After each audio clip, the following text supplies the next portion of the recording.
The following was recorded in front of a live studio audience at the Studio 21 Podcast Cafe. This is the United Podcast Network.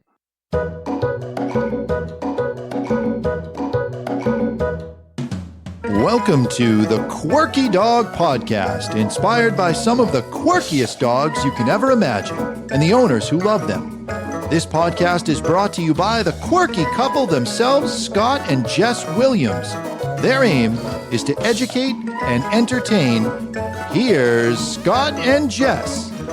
Welcome, guys, and happy Wednesday. Today is the long sought after 2024 Dog of the Year episode. I am so excited about this episode. We have a great dog to present to you today, and we have his owner here all the way from Baltimore. But first, we're going to start with the quirky tip of the day. All right, our quirky tip is, in keeping with the theme of donating around the holidays, there is a link in the show notes. The Baltimore Animal Rescue and Care Shelter, BARCS is the acronym for that, is this awesome shelter right near Dyane. I asked Dyane if there were any specific charities or anything dog-related that she thought were worth donating towards. I did some research on this group. They are an awesome group, you guys. So you can donate right through the link in the show notes. They also offer fostering. If you caught our foster episode earlier this month, you can get a direction on how to foster a dog right through them, and they do a lot of great work. So today's podcast is with Dyane Delemarre. She comes to us from Baltimore, and she owns the incredible Mako. He is a Borderwhippet, and he has been turning heads for years and years, but I feel like 2024 has been his best year yet. So Dyane, thank you so much for joining us here today, and thank you for bringing us your excellent and awesome Mako. Thank you for having me. Yeah. So tell me, had you been involved in dock diving prior to getting Mako? What was the kind of the precursor to all this? Yeah, I've had two other dogs previously. I had a Belgian Malinois and I also had a German Shepherd. Both have since passed. I'm sorry. Thank you. A friend of mine had a dog that I was absolutely mesmerized by named Venom up in New Hampshire. And it was an on-target dog, so I asked her where she got her dog, and we started talking, and she said, you should really call and see if you can get another dog. And that's how I got Mako. I just happened to call and speak to Lisa, and she said, I happen to have one that's not spoken for anymore, and if you would like, he can be yours, and that's how that happened. And he's so flashy, too. It's funny, because Kristen was actually on a few years ago. She was the first intro to dock diving that we did. And they're closely related, right? I think they have the same mother, correct? Yes. Yeah. Well, yes. Yeah. Yes. Yeah. Your feet. Yeah. So what has he been like? How old is he now, first of all, just so everybody knows? 4 years old. Okay. And what has the journey been like? Is it as you expected? Is he exceeding your expectations? Just kind of walk us through that a little bit. He has been just incredible, just a really great dog from the time he came home with me. He's just always willing to play, to learn, to participate in whatever I introduce him to, which is a lot of fun, and it's great because the other dogs that I had were a little bit more challenging to get into sports. But he's also a wonderful couch potato. At the end of the day, he'll just lay down with me and we'll watch TV or what have you. Yeah, everybody loves that whippet side of him. Yeah, he's exceeded all my expectations. That's awesome. So I guess one thing that's really fascinating to me, and part of the reason when Scott and I were talking about this, we kind of wanted to go with him, is he's just so versatile. He is awesome on the dock, but he's been really making big waves. Well, I hate to say waves, but he's been making big catches, if you will, in the disc world. I saw that you were doing some bird dog training with them, which is super unusual for that breed. When I was stalking you on your Facebook page, he helped find some random dog that was lost a few weeks ago. He's just the whole package, it seems. And I just think that really points to his talent, and also your talent as a trainer as well. We're a good team. Yeah. So outside of dock diving, what is your second most beloved sport, if you will? Disc is a lot of fun, and I'm still learning how to throw the disc. But he'll catch what I throw, and he'll save me a lot of the time. He'll always have a wild throw, and he'll go out and he'll catch it. That's awesome. So, yeah, we've been learning that. We do up dog. We do Skyhounds are the predominant ones we do, and the Skyhounds are the ones that he's getting the records in. Yeah. So since we're talking about that, if you want to queue up video number 7, we'll show that first. So what happened recently at the Skyhounds competition? I think it's 6. I'm sorry. I got to throw Chrissy off somehow or There another. aren't 7. Video number 6. So what happened recently, if you want to just explain the precursor to this video before we show it so everybody can see. Well, I'm not throwing for him because I don't have a good throwing arm, and I've had 3 different people throw for him. In 2023, he was number 2 in distance, so extreme distance. And I believe it was 230 something feet that I caught then. But this last time, there are 2 young people that I was watching them throw for their dogs and other dogs. And I was just amazed with their sportsmanship, their throws, the whole package for both of them. So I asked them to throw for him. And they both got world records with him. I believe it was classic for Sierra, and then Ben got, he might have gotten classic too, but they did a really amazing job and put him on the books for extreme distance. Yeah, and how long was this catch? I mean, I only have one of the videos to show. The longest one was 256 feet. That's insane. Yeah. I mean, that's even just to run that long, much less than catch a disc at the end of it. All right, so video number 6 real quick, just while we're on this topic. Yeah. So he'll catch it. He'll go out there and he'll catch it. Sometimes. Come on, buddy. Let's go. Get it. Come on, bud. Yeah, Diane's so encouraging too. No, he did. I mean, he ran out and he caught it and he was right there. He had plenty of time. But I mean, that is a crazy amount of distance to go, not only run after a disc, but then also have it in the air and bring it back. So were they overjoyed? I didn't know that this was kind of like a fly by the seat of your pants kind of thing decision. This was kind of a fun thing that just happened. Yeah, we had spoken before. We spoke at Worlds, and they both said that they'd be interested. So that was last, oh my gosh, September is when they said they would. And then we just firmed up plans just before the event. That's awesome. And not a lot of practice, I assume. No, they never threw for him before in their lives. That is so fun. Skills, yeah. So he is an amazing athlete in all ways. Tell us a little bit about this bird dog stuff before we just stay with dock diving, because I think it's so fascinating. So are you just doing this as kind of like some cross training over the off season? Like what's going on? Because a Borderwhippet that does bird dog training is unheard of. Right. That's part of the reason we're doing it, just to, try something new and something way out of the realm of what they're normally doing. But again, he's so game with trying different things. He's got it. We haven't used the gun, so he doesn't know what a gun sounds like yet. But he will definitely follow the bird and track down the bird and all that, which is the name of the game for the most part. Yeah. Had you done any of this training previously with other dogs? Okay. Nope. Yeah, he's quite the intro into that. Well, I think it's amazing. I mean, does he actually like point and stuff? I mean, he doesn't really have. No, he'll let you know where the bird is at. I mean, you'll stare at him and he'll stand still, but he doesn't point. Yeah. I didn't know how bird doggy he got. Okay, so let's focus on Doc now, because that I feel like is his main bread and butter. You guys have been literally turning heads for years and years and years, but I just feel like your success just keeps accelerating. So you got him hoping that he would be a dock dog. And tell me a little bit about like that whole journey. Your previous dock dogs, did you start them as puppies in the water? No, my German Shepherd was the first one. And I just happened to hear about a dock diving event. And I thought, well, she likes to catch things, and she's pretty smart. She might get it. So we started with her, and she did get it, and she was a lot of fun. The only thing is, it was like launching the QE2 off a dock. She was a big girl. She did not go far, but she loved it, and she would creep up on the dock every time I turn around. She'd creep up on me, and I'd have to go tell her to stay, but. It was one of her favorite things to do.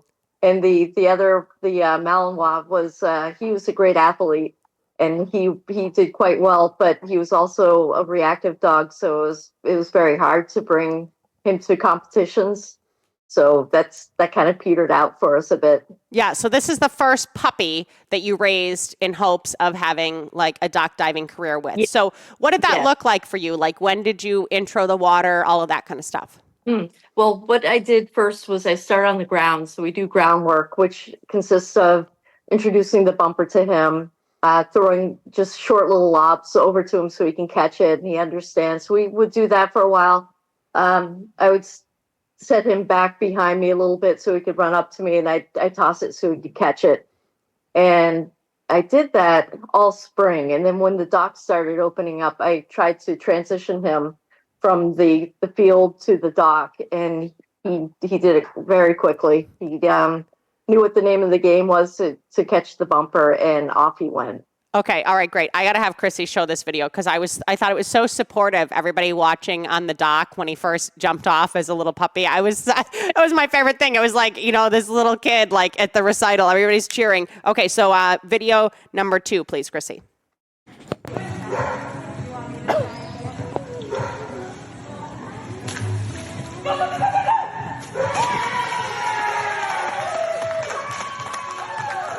He's like a celebrity right from the beginning. Everyone was so excited. Yeah. So this was pretty like right out of the gate. He just took to it. He didn't show a lot of fear. He was just transitioning that game. Yep. And he started, my first ribbon was for 1 foot. So still have that ribbon. I think they're being generous. And then as time went on, like as far as jumping and stuff, what is the general protocol as far as they're developing, like as puppies, can they jump as far as they want? Like, how does that kind of work from a dock diving training perspective? Well, you got to consider their growth plates and what they're doing. Jumping into water is a lot more forgiving than jumping on the ground, but you can't do anything like the extreme vertical until at least after 6 months. Not 6 months, at least after a year, and when their growth plates are closing. Mm-hmm. And half closed, so you have to wait a while for that. But just jumping distance, you can get them out there as far as they want to go as you progress. You don't have to worry about that too terribly much. But I always am concerned about how much he's doing and try to keep it reasonable for him. But he also loves doing it, so you get that balance. He's enjoying it, I'm enjoying it, but you got to know when to say, okay, you're done for the day. Yeah, and you're looking for longevity. I mean, he's only 4. It'd be great if he could be doing this. I mean, he won't be doing a full other 10 years, but he's got a lot of years left in him. He probably hasn't even hit his prime necessarily at this point. He's getting there. So how far is he jumping right now? As far as like general rules of thumb competitively, I know you've gotten some pretty big distances with him. Yeah, the best we got this past summer was at Walnut Hill Farms in Virginia, and that was 35 feet, and he did it either twice or 3 times. And I had a friend of mine, Ashley, jumping him, and she jumped him first at 35 feet, and it was just such a thrill to watch. And then he did it for me once, so I guess it was only twice that time, but he's usually in the 30s. Yeah, somewhere in the 30s. And how young did he break that 30-foot barrier? 30 feet was... He did that when he was 2. He started jumping in the 30s when he was 2. So the pools around here, and it's going to sound kind of crazy, but they're usually 40 feet or 45 foot pools. So when he goes out on the dock, he'll go to the end of the dock, look at the pool, and I swear he's judging it and seeing how long it is. And he knows how far he can go out. So he kind of checks himself a little bit. You'll see him turn and land in the water sideways, because he doesn't want to keep going forward. So the cool thing is the pool that our home pool here, which is Westwind in Gettysburg, is going to get a 50-foot pool this summer. So this summer we'll find out, if he can really bust out some big 30s, 35, 36 feet. That's like the dream right there, but we'll probably be 33, 34, maybe 35s. Yeah, even to reach 35 is truly incredible. I mean, there are not a lot of dogs out there doing that. That's pretty much Sounders right there. Yeah, exactly. And Mako. Yeah. No, that's amazing. Okay, so I want to go back to some of the nuance that you were talking about before, like with the extreme vertical and stuff, because we've done a few different podcasts that have talked about dock diving here, but there's different facets of dock diving that I don't think everyone always understands. There's the run and jump as far as you can, which we've been talking about, and then this extreme vertical that you mentioned. So can you explain to people people a little bit about that. And you said that, you want to wait a little bit longer for their growth plates and stuff because it can be harder on their bodies. So just explain kind of that from your perspective, please. There are two different ways of doing EV or air retrieve. EV is the Doc Dogs is the only one that does EV, extreme vertical. And that's when the bumper is hung at an angle that you're going up high. You're going up a foot each time higher or inches higher. And the other one is air retrieve where you're going out a foot. So your distance goes out a foot and the bumper stays at the same level the whole time. So what you're trying to do is figure out with your dog how many feet back, and usually it's 3 strides back to get a good jump to hit the angle and get the bumper. And his best jump was 6 feet. And I haven't done EV. I don't think I've done EV in a couple of years because I didn't hit a dock diving event this year. I do the air retrieve, which we're still trying to figure out. And that's where you can use the whole dock, any part of the dock that you want to get a running start and go out and retrieve the bumper at a lower angle, which I like because going straight up and coming straight down just kind of worries me a little bit. Yeah, it can be hard on their necks and all kinds of stuff. Yep. Yeah. And my German Shepherd got injured when she did that because she came right down and landed directly on the bottom of the pool with her hind legs. So I kind of... Yeah, you kind of cringe a little bit. Yeah. All right, let's show a safe one of Mako doing it. This is going to be video number 3, Chrissy, just so people can understand the difference between the jumping far in the pool and then the extreme vertical. All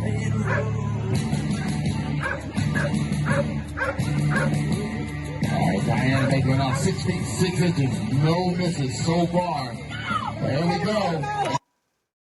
Yeah, I mean, that's taller than a basketball player. I mean, that's a big jump to be making from a dock to get a toy. So that's pretty incredible. Yeah.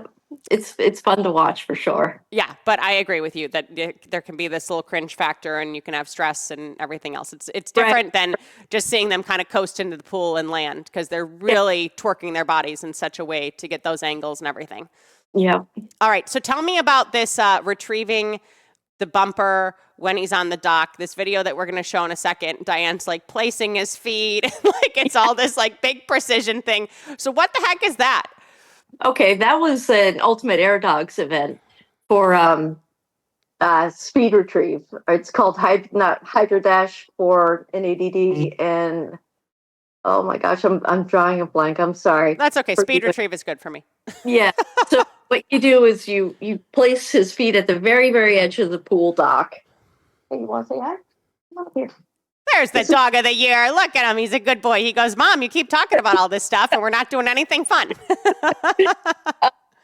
So you put his feet at the end of the dock and drop a bumper in the water or have a bumper at the very end of the pool and pull the bumper as it goes through the water in the pool, release him, and he has to get to the other end of the pool as quickly as he can. And he can get the bumper, but that doesn't really give you any points or anything like that. It's just how fast he can leave the dock and get to the other end of the pool. Okay. All right. So let's show this video too, because he is a speedy little swimmer. So this will be video number 4. Standing broad jump just like a swimmer. The swimmer at a starting block. Time starts when the dog back falls into the dock, and time stops when it hits, when his nose hits 35 feet. So here comes Mako. Mako.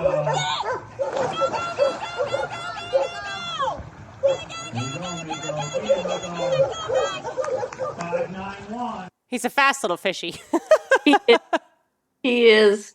He broke 4 seconds this year. Crazy. So he's yeah.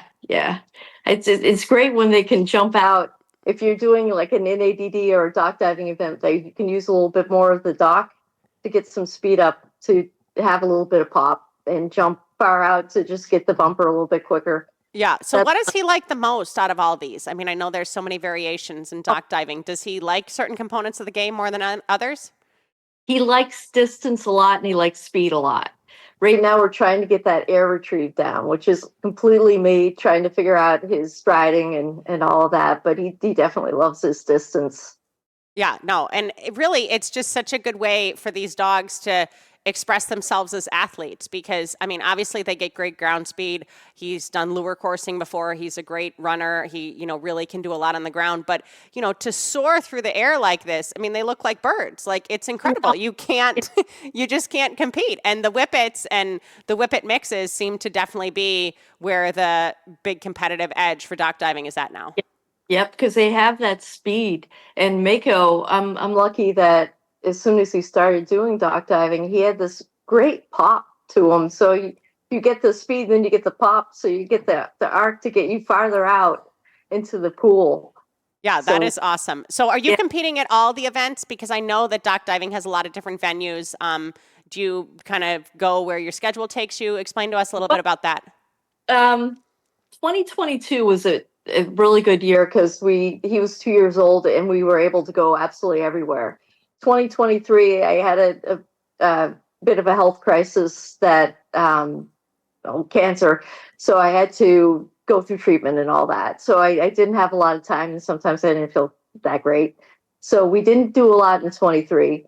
And 2024 we did more, but 2025 I'm going to do what I did before. I go everywhere. I tell them that if there's a pool and a dock, we're going to jump off it. It doesn't matter which group it is, where it is. I mean, we've gone all over the place. So goals are to get to Alaska, believe it or not. I love to jump in Alaska.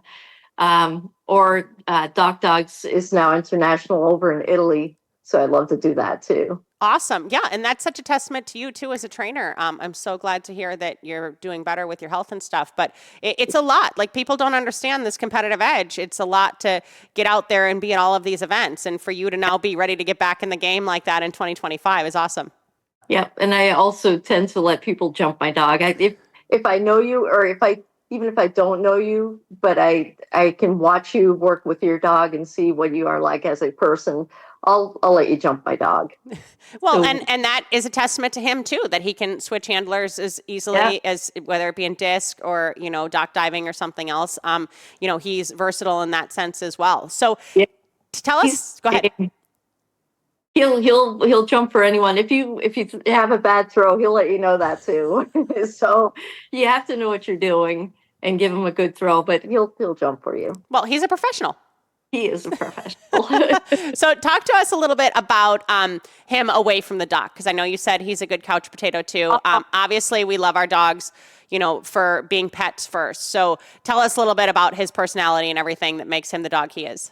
We can up and go hiking, and he'll come along with me and go hiking, and never goes very far. If he goes out too far, he'll turn around, look and see where I'm at, and keep me in his sight the whole time, which is great. We go out into the park. We have a lot of dog friends over in the park, so we'll walk with a bunch of people and meet new dogs. And after the day is over and done, he'll plop on the couch and watch TV with me, or his multitude of beds. he'll just lay down and just chill out. And at night we go to bed and he sleeps in the bed, and he takes up pretty much half of it. He's a big boy. He is. He's long. Yeah. And every inch of that body. How tall is he? He's only, I think he's like 16 or 17. Okay. I haven't had him measured in a long time. We were lure coursing, and he's definitely open. So he's pretty tall, and he's got his dad's body, who is a border collie. Yeah. So he's that height, and he also has his mom's athleticism and the big whippet rear end. Yeah. All that power. Well, he is long though. I will give you that, especially when you see him spread out over the dock. So does he like competing versus training? Is there like a different energy there for him? Tell us a bit about that aspect of stuff. He is always amped up. He stays in the crate between the what they call waves. And when I leash him up to bring him to the dock, he's all business. He's funny. His little whippet ears connect in the back of his head, and he just marches right along because he's on the job. So you can tell that he's really into it. He goes up on the dock, and he's so happy up there. And runs around with his bumper, and got to make sure that everybody's looking. And the other things that I do with him, like I've been doing a little bit of nose work with him with the different scents, because there's not a lot of dock diving to be had right now. So he will be just as enthusiastic about that. He's learning it, so he doesn't quite know the game yet, but he's quite good at finding his birch is what we're using. So he if he has a job, he's all about it.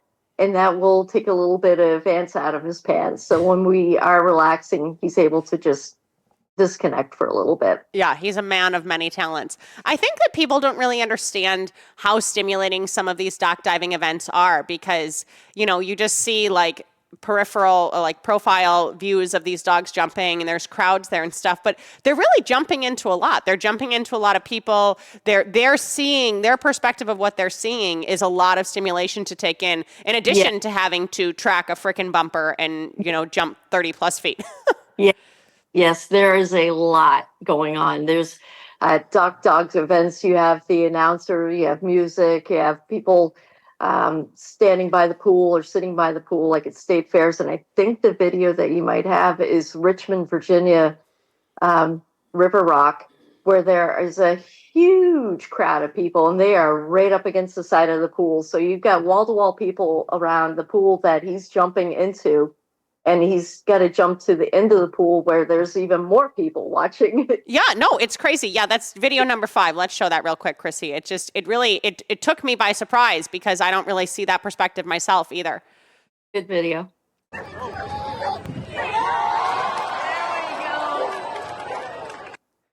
Yeah, so I mean, he's jumping into a lot of people's reactions. I mean, people are borderline leaned over the pool, you know what I mean? So these dogs really have to work through a lot and keep their heads clear and everything else. I just think it's a lot to process. It's more so than most people think, because you just see these awesome pictures from the side where they're just soaring over everything, but you don't really visually understand what they're going into and the stimulation they have to deal with.